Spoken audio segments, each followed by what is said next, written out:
नमस्कार, मी Mayura. Cook with मोरा मराठीमध्ये तुम्हा सर्वांचं खूप मनापासून स्वागत. आज आपण एक नाश्त्याची रेसिपी बघूयात. आणखीन एक डोस्याचा प्रकार पाहूया, टोमॅटो डोसा. रेसिपी खूप झटपट होणारी आहे. यासाठी इथे मी 4 टोमॅटोज घेतलेत, वजनी पाव किलो.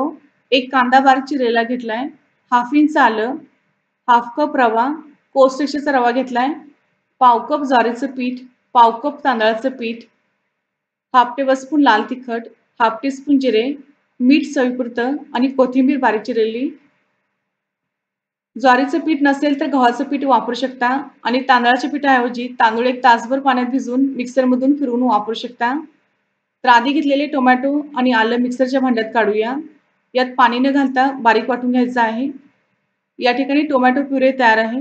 बोलमध्ये काढूया. यात आता रवा, ज्वारीचं पीठ आणि तांदळाचं पीठ घालायचंय. कांदा, लाल तिखट, जिरे आणि मीठ घालावं. सर्व एकदा मिक्स करूया.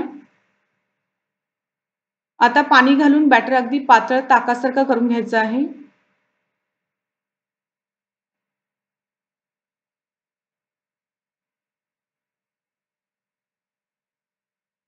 तर इथे मी दुसरा पाण्याचा कप ओतलाय.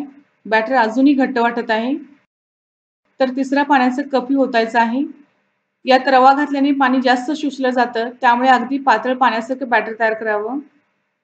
साधारण इतकं पातळ बॅटर तयार केलंय. यात कोथिंबीर घालावी. इथे 3 कप पाणी बॅटर तयार करण्यासाठी लागलं आहे. आता लगेचच डोसे करायला सुरू करूया. या ठिकाणी तवा मी गॅसवर गरम करायला ठेवलाय.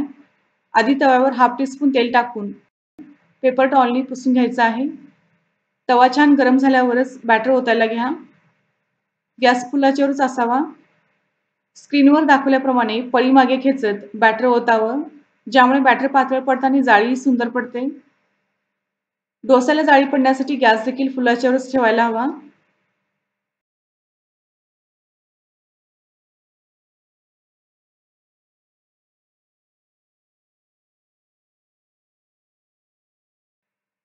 आता वर हाफ टीस्पून तेल सोडावं आणि गॅस मंद आचेवर ठेवून डोसा छान सोनेरी रंगावर भाजून घ्यावा.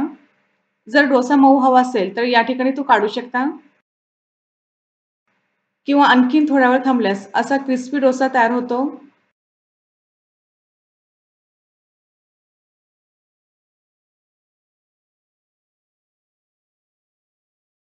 याचप्रमाणे बाकीचे डोसे आपण करून घ्यायचे आहेत.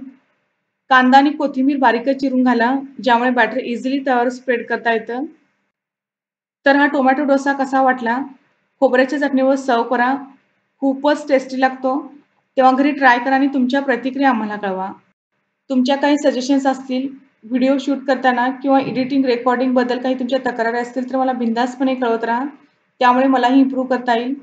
जर तुम्ही अजूनही कुक विथ मोरा या चॅनलला सबस्क्राईब केलं नसेल तर प्लीज सबस्क्राईब करा. धन्यवाद.